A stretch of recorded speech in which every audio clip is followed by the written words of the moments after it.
Les lumières de la salle du conseil irradiaient d'une puissance ancestrale.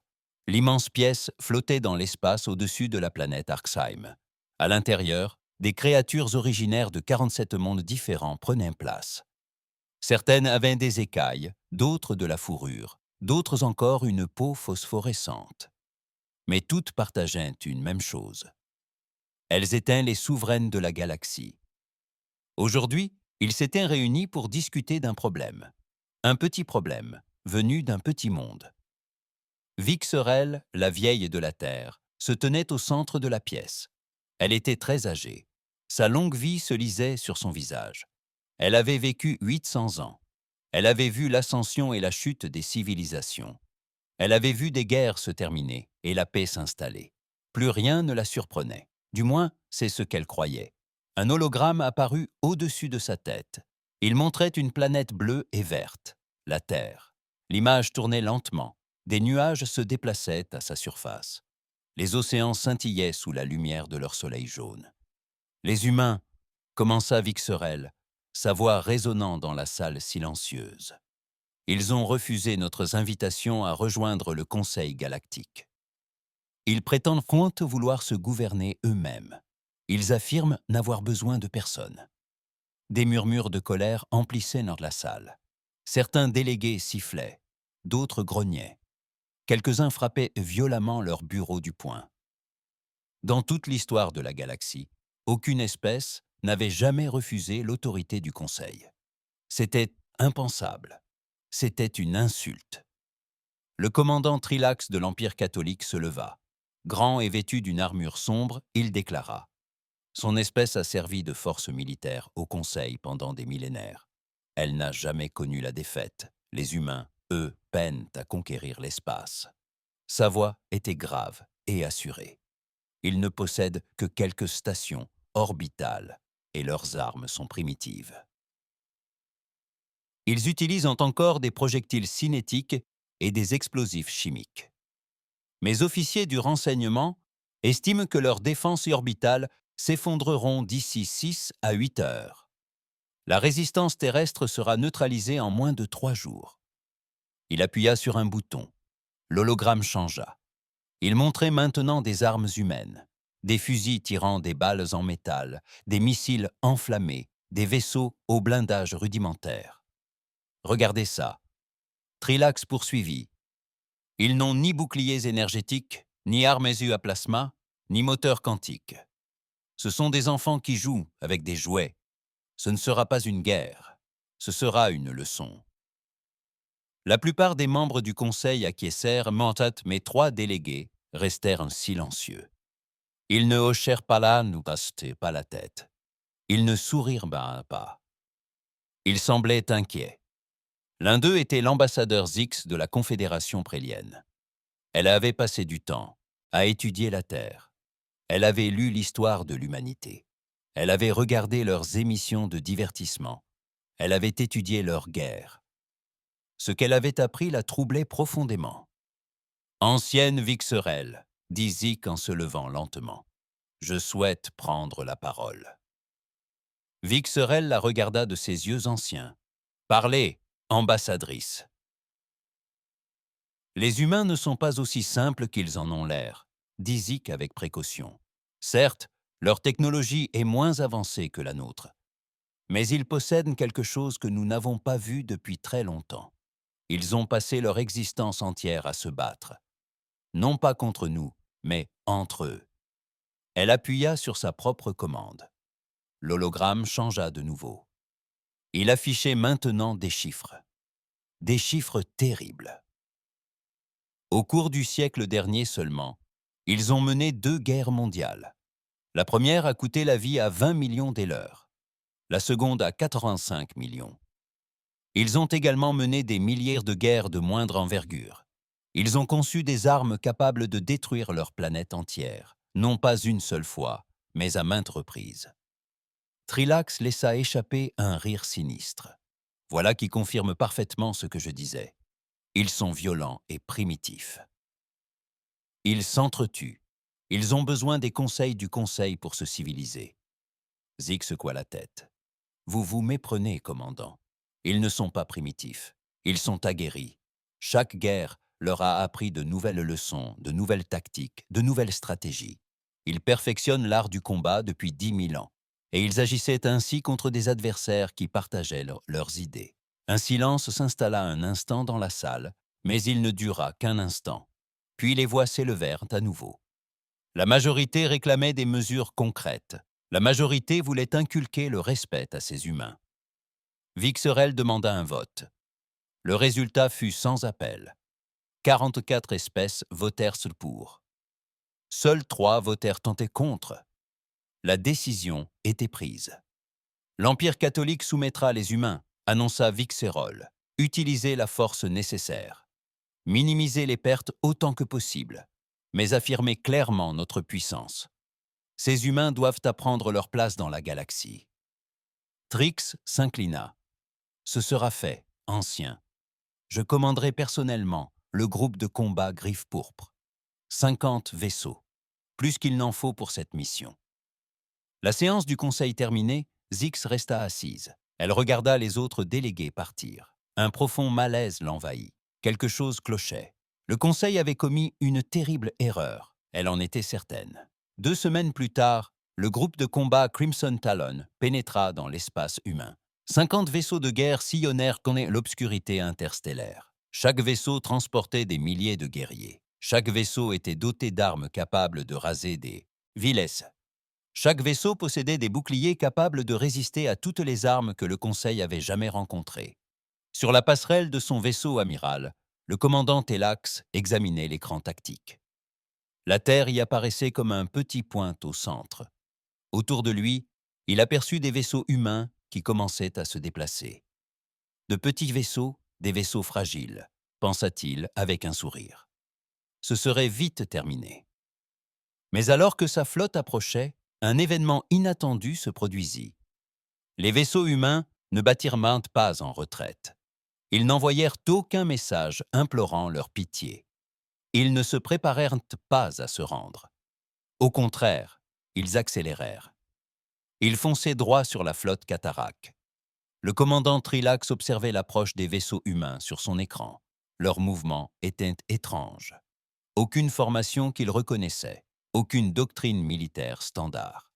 Chaque vaisseau semblait évoluer de son propre chef, suivant sa propre trajectoire. « Analyse », ordonna-t-il à son officier tactique. Ce dernier étudia ses instruments. « Monsieur, je compte 63 vaisseaux humains. La plupart sont plus petits que nos chasseurs.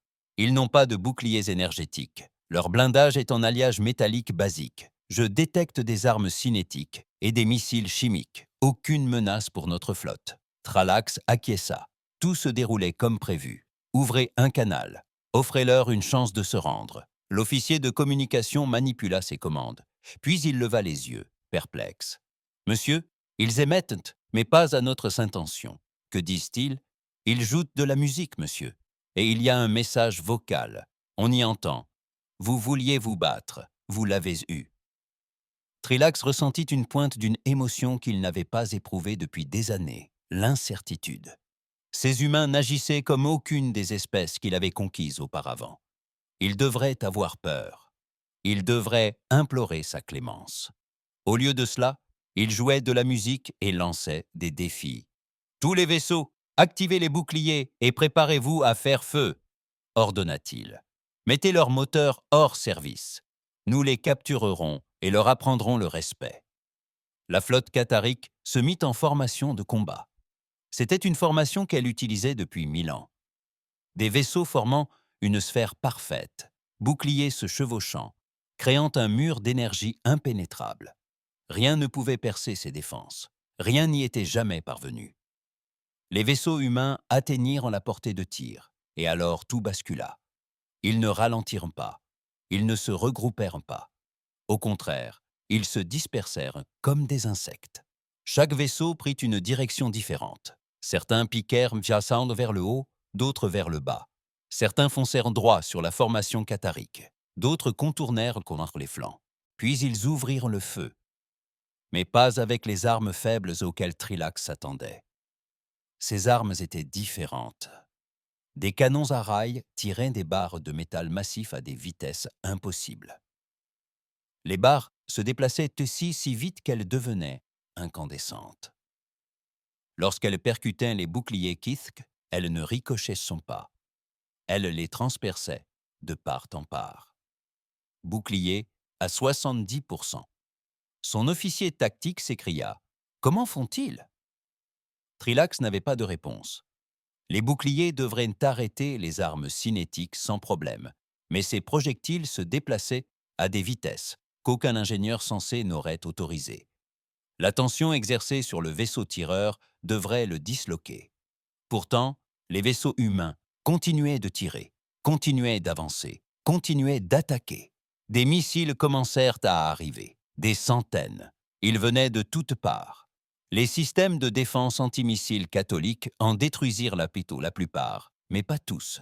Et ceux qui parvinrent à passer transportaient une chose terrible, des ogives nucléaires. Le Conseil avait interdit les armes nucléaires il y a 3000 ans.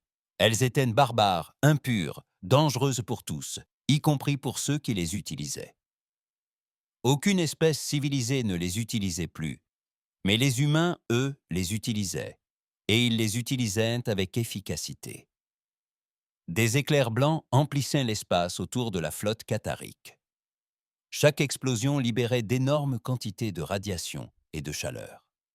Les boucliers vacillaient et cédaient, les blindages fondaient, l'électronique grillait, et pourtant, les humains continuaient d'avancer. « Ripostez !» ordonna Trilax. « Toutes les armes, détruisez-les !» Les vaisseaux cathariques firent feu avec leurs canons à plasma. Des rayons d'énergie surchauffés jaillirent. Ils étaient assez puissants pour couper un vaisseau en deux. Leur précision était telle qu'elle pouvait atteindre une cible à des milliers de kilomètres de distance. Mais les vaisseaux humains ne restaient pas immobiles assez longtemps pour atteindre leur cible. Leurs mouvements étaient nés d'une agilité inédite pour Trilax. Accélération aléatoire, arrêt brusque, virage impossible. Il n'y avait ni schéma, ni prévisibilité. Chaque capitaine semblait improviser. Et lorsque les armes catholiques atteignirent leur cible, les résultats furent inattendus. Certains vaisseaux humains explosèrent, mais d'autres continuèrent le combat malgré les dégâts. L'un d'eux perdit la moitié de sa coque, mais continua de tirer jusqu'à épuisement de ses munitions. Un autre eut ses moteurs détruits, mais utilisa son inertie restante pour se repositionner et tirer plus efficacement. Le croiseur 3 signale des dégâts critiques. L'officier de transmission annonça « Le croiseur 7 a perdu ses boucliers. Le destroyer 12 ne répond pas. » Thraw fixa son écran, incrédule. Ils étaient en train de perdre. Le puissant empire catharique, conquérant de 100 mondes, était vaincu par des humains primitifs, armés d'armes primitives.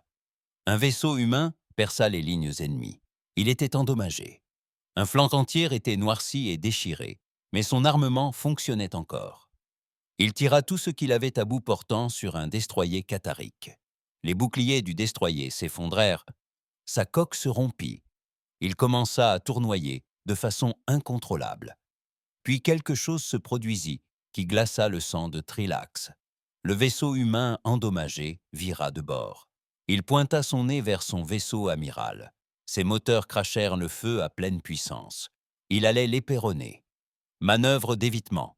« Lancez !» hurla-t-on. « Toutes les armes! Ciblez ce vaisseau !» Toutes les armes du vaisseau amiral firent un feu simultanément. Le vaisseau humain disparut dans une boule de plasma. Mais c'était trop tard. Son élan emporta l'épave. Des tonnes de métal et d'explosifs se déplaçant à des milliers de mètres par seconde. L'épave percuta la passerelle du vaisseau amiral. Les boucliers cédèrent. Le blindage s'effondra. L'atmosphère se dissipa dans l'espace. Les alarmes hurlèrent dans le silence soudain. Trilax se releva péniblement. Ses oreilles bourdonnaient. Du sang coulait sur sa joue. Autour de lui, son équipage gisait mort ou agonisant. Les écrans des consoles vacillèrent, puis s'éteignirent. Les lumières de secours baignaient tout d'une lueur rouge. Il parvint en titubant à une console fonctionnelle. L'écran tactique affichait un chaos indescriptible. La moitié de sa flotte était endommagée ou détruite. Le reste était dispersé. La formation si bien orchestrée avait disparu. Et les vaisseaux humains continuaient d'attaquer, de combattre, de gagner. Les mains tremblantes, Trilax ouvrit un canal d'urgence vers le Conseil galactique. Il devait les avertir, leur dire qu'ils se trompaient au sujet des humains, leur ordonner d'envoyer des renforts. « Ici le commandant Trilax », commença-t-il d'une voix faible. « Les humains ne sont pas primitifs. Ils ne sont pas faibles. Nous avons besoin de renforts. Il faut couper la transmission. » Un autre vaisseau humain a repéré son vaisseau amiral endommagé. Et cette fois, il n'y a pas d'échappatoire. Le silence se fit dans la salle du Conseil galactique. Chaque délégué fixait l'écran principal, l'écran qui affichait les données en temps réel du groupe de combat Griffe Pourpre. L'écran qui à présent ne montrait plus que des parasites. L'ancienne Vixeur resta figée. En 800 ans de vie, elle n'avait jamais rien vu de tel. Jamais même imaginé. Un groupe de combat catholique entier. 50 vaisseaux, 200 000 guerriers disparus. « Remettez-les en ligne », ordonna-t-elle. Sa voix était calme mais ferme. « Il doit y avoir un problème de transmission. » Les techniciens du Conseil travaillaient, d'arrache-pied à leur poste. Ils vérifiaient chaque système.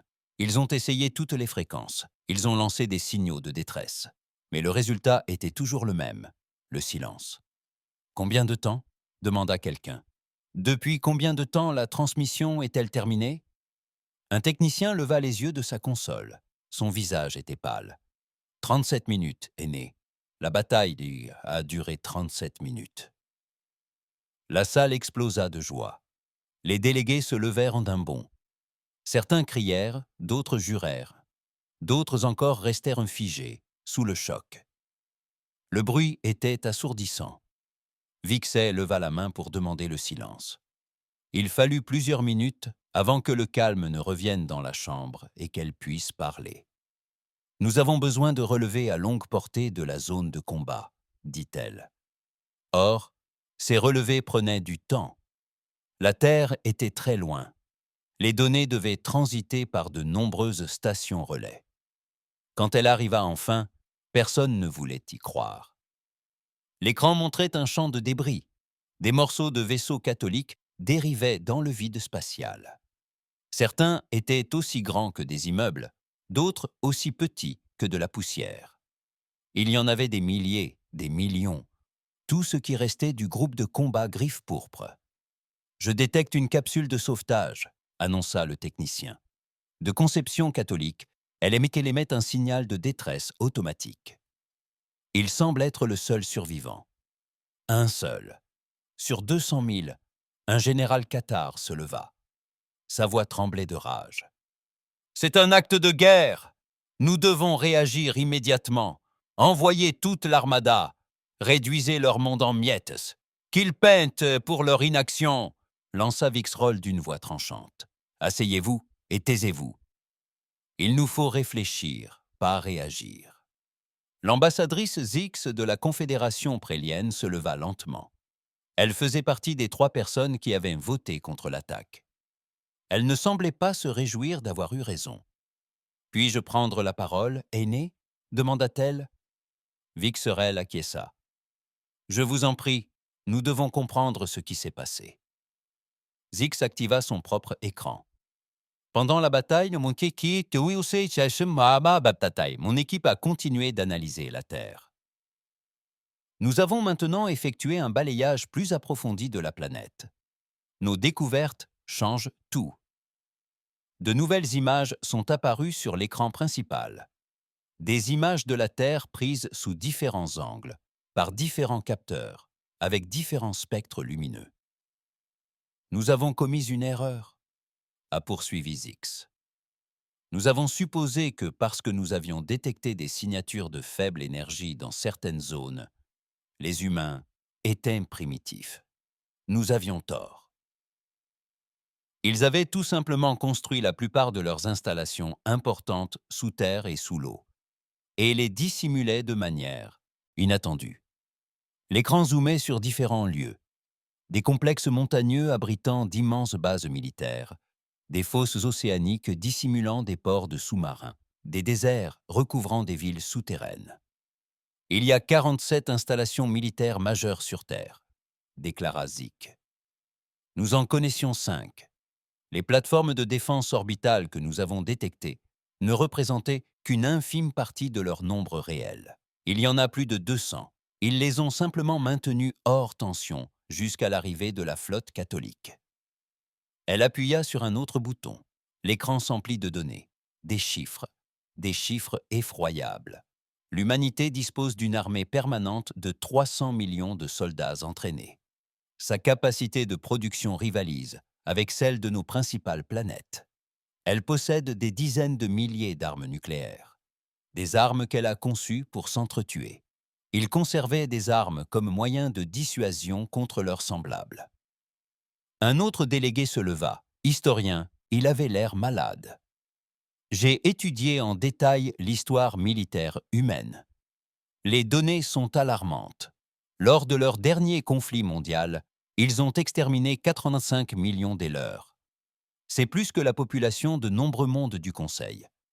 Et ils y sont parvenus grâce à une technologie primitive, même selon leurs normes actuelles.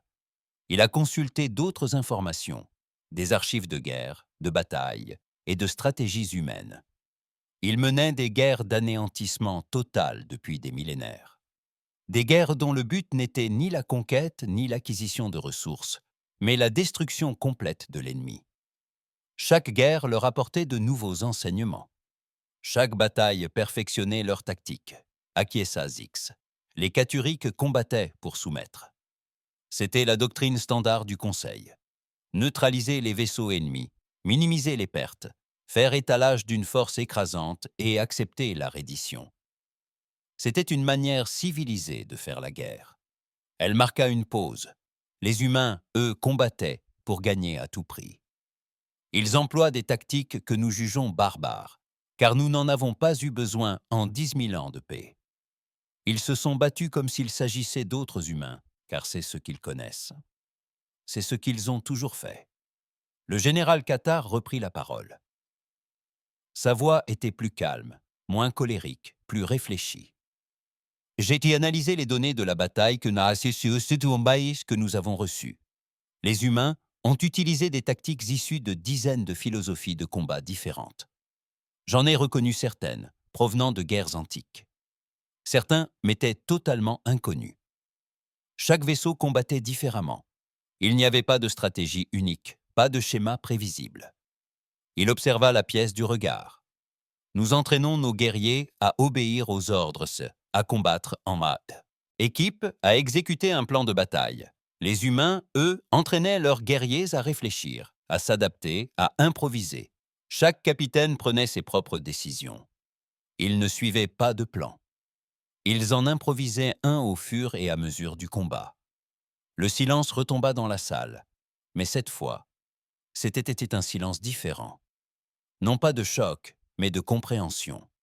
Ils commençaient à entrevoir la vérité.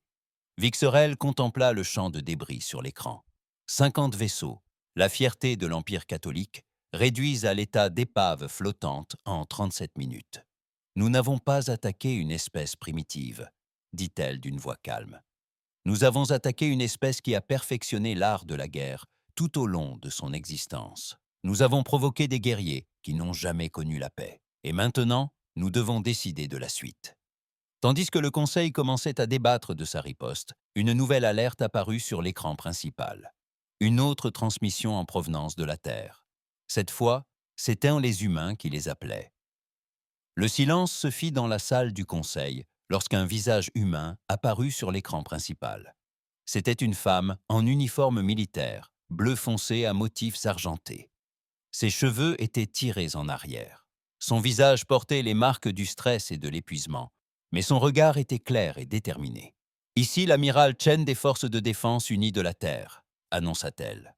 Sa voix était calme, professionnelle, sans colère ni triomphe, simplement factuelle. « Je parle au nom des gouvernements et des peuples de la Terre. » L'ancienne Vixeur s'avança. « Amiral Chen, je suis l'ancienne Vixeur du Conseil galactique. Je souhaite discuter. » « Ceci n'est pas une négociation, » l'interrompit l'amiral Chen. « Ceci est une déclaration. Votre flotte est entrée dans notre système solaire sans autorisation.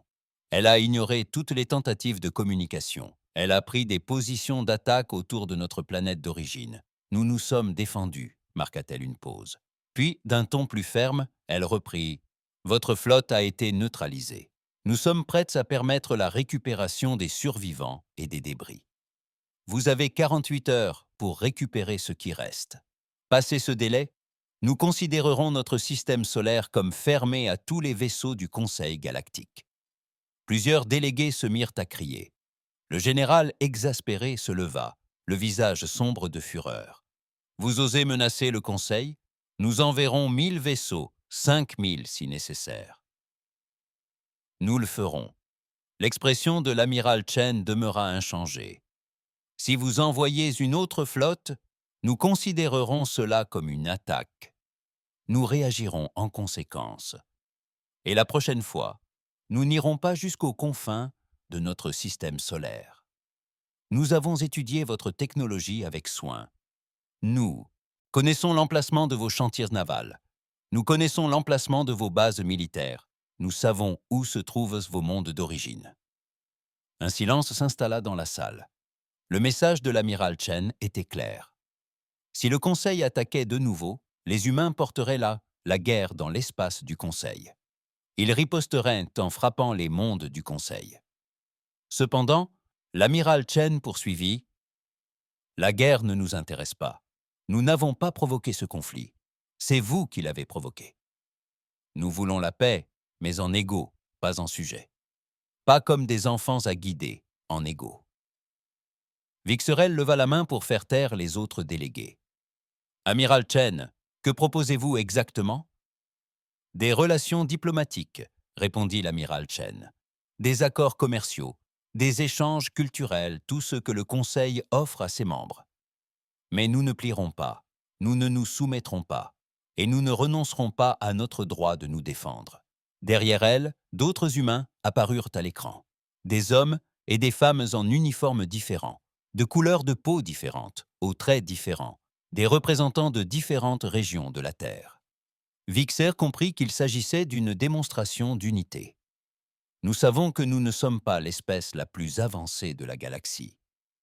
L'amiral Chen déclara « Nous avons beaucoup à apprendre, mais aussi beaucoup à offrir. Nous sommes prêts à partager. Nous sommes prêts à commercer. Nous sommes prêts à rejoindre la communauté galactique, mais uniquement en tant que partenaires et non en tant que subordonnés. » La transmission s'interrompit. L'écran s'éteignit. Un long silence suivit. Puis le général Cathar se releva. « C'est scandaleux. Ils ont détruit notre flotte, et maintenant, ils nous font des exigences. Nous ne pouvons l'accepter. L'Empire ne perdra jamais, » dit Viscero d'une voix calme. « C'est la réalité à laquelle nous devons faire face. L'Empire catharique, qui n'a jamais été vaincu en 1000 ans de service, a été vaincu par une espèce que nous qualifions de primitive. » Elle parcourut la salle du regard. « Et si nous envoyons davantage de vaisseaux, nous perdrons davantage de guerriers. Peut-être finirons-nous par l'emporter. Mais à quel prix? Combien de vaisseaux devons-nous perdre? Combien de vies? Et que se passera-t-il lorsque les humains tiendront leurs promesses? Lorsqu'ils porteront la guerre sur nos mondes? Lorsque nos villes brûleront comme les leurs auraient pu le faire? » L'ambassadeur Zik se leva. Les humains ont fait preuve d'une retenue remarquable. Ils auraient pu poursuivre nos vaisseaux endommagés. Ils auraient pensé pu lancer des attaques dans l'espace du Conseil pendant nos débats. Ils ont choisi de ne pas le faire. Ils proposent la paix. Nous devrions l'accepter. L'historien acquiesça. Je suis d'accord. Les humains comprennent une chose que nous avons oubliée. Ils savent que la meilleure victoire est celle où les deux camps peuvent se retirer sains et saufs. Ils se sont battus pour défendre leur monde, non pour conquérir le nôtre. Cela témoigne de sagesse. D'autres délégués se levèrent et prirent la parole. Le débat se prolongea pendant des heures. La délégation catharique quitta la salle en signe de protestation. Mais elle était seule. Peu à peu, le reste du conseil parvint à un consensus. 3 jours plus tard, l'ancienne Vixerel se présenta de nouveau devant le conseil. Cette fois, l'amiral Chen apparut à l'écran, invité à y participer. Non pas en ennemi vaincu, non pas en suppliant, implorant la clémence, mais en représentant d'un monde souverain. Le Conseil galactique reconnaît la Terre comme un monde souverain. Vixerel annonça « Nous reconnaissons que nos actions ont été précipitées et contraires à nos valeurs de coexistence pacifique. Nous vous présentons nos excuses officielles pour l'attaque perpétrée contre votre système. » Elle prit une profonde inspiration. Nous invitons la Terre à rejoindre la communauté galactique en tant qu'observatrice. Vous aurez voix au chapitre lors des délibérations du Conseil. Vous aurez accès à nos réseaux commerciaux. Vous serez reconnu comme égal. L'amiral Chen acquiesça lentement. Au nom de la Terre, nous acceptons. Nous aspirons à des relations pacifiques avec toutes les espèces membres du Conseil. Il y a encore une chose, dit Vixerol. De nombreuses espèces du Conseil ont manifesté leur intérêt pour en apprendre davantage sur les tactiques et stratégies militaires humaines. La galaxie est en paix depuis si longtemps que nos capacités de défense se sont atrophiées. La Terre serait-elle disposée à partager ses connaissances? L'amiral Chen resta silencieux un instant, puis reprit la parole avec précaution. Nous allons y réfléchir, mais il faut que vous compreniez une chose. Nous ne sommes pas devenus experts en guerre par choix, mais par nécessité. Nous nous sommes affrontés pendant des millénaires. Nous avons failli nous anéantir. Nous subissons encore les conséquences de cette violence. Elle regarda Vixerel droit dans les yeux. Si nous vous enseignons ce que nous savons, ce sera uniquement à des fins de défense. Ni conquête, ni subjugation, seulement défense. Pouvez-vous nous le promettre? Vixel soutint son regard. Oui, c'est tout ce que nous voulons. La capacité de nous protéger. Rien de plus. L'amiral Chen acquiesça. Alors nous partagerons ce que nous pouvons, mais lentement, avec précaution. La guerre n'est pas à prendre à la légère. Elle n'a rien de glorieux. Elle n'est pas noble. Elle est terrible et nécessaire seulement lorsque toutes les autres options ont échoué. La transmission s'interrompit. Vixer observa la pièce. La galaxie avait changé aujourd'hui. L'humanité avait imposé ce changement non par la conquête, mais par la force, non par les exigences, mais par la démonstration. Ils avaient démontré au Conseil que l'univers était plus vaste et plus dangereux qu'ils ne s'en souvenaient. Et ils avaient proposé de l'aider à se rappeler comment y survivre. 6 mois s'étaient écoulés depuis la bataille, 6 mois depuis que tout avait basculé. L'amiral Chen se tenait sur la plateforme d'observation de la nouvelle ambassade de la Terre. La station orbitait autour d'Arkheim, le monde neutre qui abritait le Conseil galactique. Par les larges hublots, elle voyait les vaisseaux du Conseil aller et venir, des vaisseaux de dizaines d'espèces. Certains ressemblaient à des créatures vivantes, d'autres étaient des formes géométriques qui semblaient impossibles. Tous étaient plus avancés que tout ce que l'humanité avait construit. Mais ils étaient venus sur Terre. Ils avaient demandé de l'aide. Et cela changeait tout. Un jeune officier s'approcha, le lieutenant Park. Il avait été affecté au personnel de l'ambassade. « Amiral, vous avez une réunion avec l'ambassadeur Zix dans 10 minutes. » Chen acquiesça. « Merci, lieutenant. Comment se déroulent les programmes d'entraînement ?» Park sourit. « Très bien, monsieur. Nous avons des représentants de 12 espèces membres du Conseil qui suivent une formation dans nos centres militaires sur Terre. Ils sont très enthousiastes, très intéressés par tout ce que nous leur enseignons. Qu'est-ce qui les intéresse le plus? Demanda Chen. La stratégie principalement, répondit Park. Ils comprennent que les armes, ils comprennent la tactique, mais ils sont fascinés par notre façon d'envisager la guerre, par la façon dont nous planifions différents scénarios, par la façon dont nous entraînons nos hommes à prendre des décisions sous pression, des choses auxquelles ils n'ont pas eu à penser depuis des millénaires. Chen se retourna vers la fenêtre. « Et qu'apprenons-nous d'eux ?» Park sortit une tablette. L'échange technologique se déroule à merveille. Nous avons désormais accès à des équipements médicaux de pointe qui ont déjà sauvé des milliers de vies. Leurs technologies Punja agricoles nous aideront à éradiquer la faim. Leurs systèmes énergétiques sont propres et efficaces.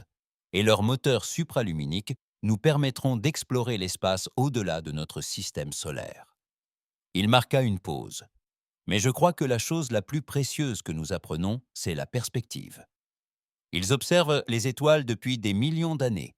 Ils ont vu des civilisations naître et s'effondrer. Ils possèdent un savoir que nous ne pouvons même pas imaginer.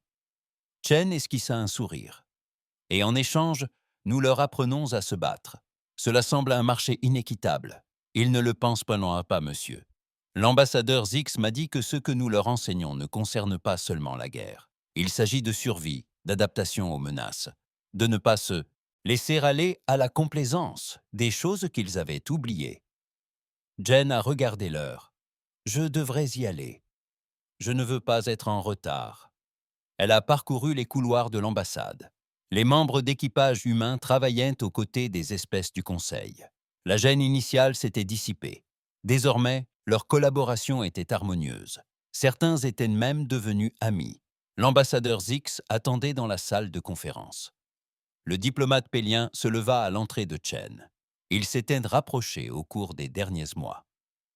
Zix avait été l'une des rares à comprendre l'humanité depuis le début. À présent, elle servait de lien entre la Terre et le Conseil. « Amiral Chen », dit Zix chaleureusement. « Merci de me recevoir. »« Bien sûr. Que puis-je faire pour vous ?» Zix désigna les chaises. Elles s'assirent. « Je souhaitais discuter de l'Empire Cataract. Ils ne sont pas revenus au Conseil. Ils demeurent isolés et furieux. » Chen fronça les sourcils. J'espérais que le temps panserait cette plaie. Leur fierté avait été profondément blessée. Zix disait qu'ils n'avaient jamais su été vaincus, jamais perdu une bataille. Votre victoire a bouleversé toute leur culture. Mais il y a du nouveau. Leurs nouveaux dirigeants ont pris contact avec vous.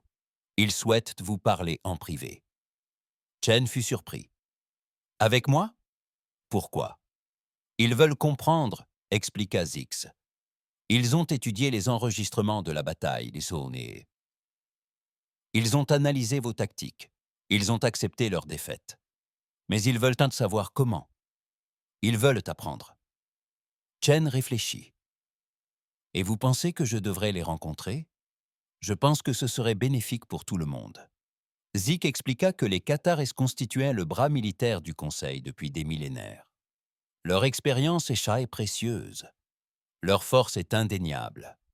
S'ils pouvaient tenter mettre de côté leur colère et collaborer avec nous, la galaxie serait plus sûre. Chen y réfléchit aux guerriers Qatares morts au combat. À propos du commandant Trilax, qui n'avait fait qu'obéir aux ordres du cycle de violence, qui pouvait se perpétuer ou prendre fin. Je les rencontrerai, dit-elle finalement. Mais seulement s'ils viennent en paix. Seulement s'ils veulent vraiment apprendre, et non pas simplement recueillir des renseignements en vue d'une autre attaque. Zix sourit. Ils savent qu'une autre attaque serait un suicide. Non, ils veulent ce que tout le monde veut. Pour comprendre les humains, pour comprendre comment une espèce si jeune et si violente peut aussi être si réservée. Vous auriez pu détruire leur monde. Vous avez choisi de ne pas le faire. Cela les a impressionnés plus que votre victoire.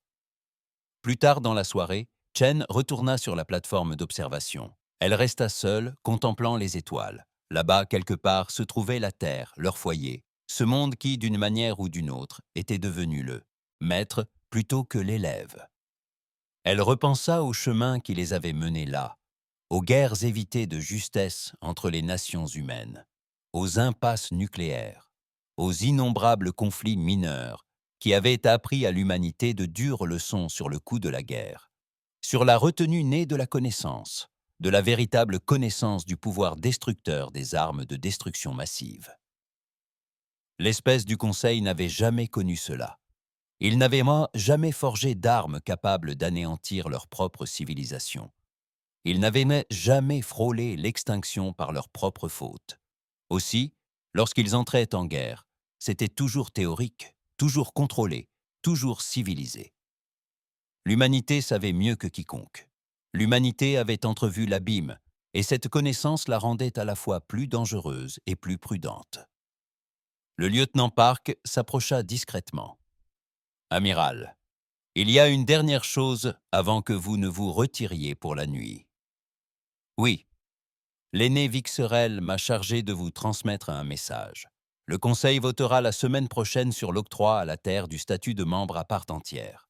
Pas le statut d'observateur, mais bien celui de membre à part entière. Elle s'attend à ce que la proposition soit adoptée à l'unanimité. » Chen esquissa un sourire sincère.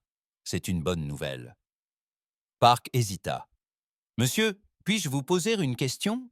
Pensez-vous que nous avons fait le bon choix? Rejoindre le Conseil, leur transmettre notre savoir-faire militaire. Certains chez nous craignent que nous ne nous créions de futurs ennemis. » Chen se tourna vers lui. « C'est une préoccupation légitime, mais je crois que nous avons fait le bon choix. Le Conseil aurait pu envoyer 1000 vaisseaux après cette première défaite. Ils auraient pu tenter de nous anéantir par peur ou par orgueil. Au lieu de cela, ils ont choisi de dialoguer, d'apprendre, de nous accepter comme égaux. » Elle contempla de nouveau les étoiles.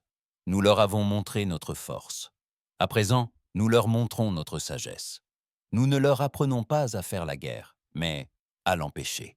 À être assez fort pour que personne n'ose attaquer, assez sage pour savoir quand ne pas attaquer.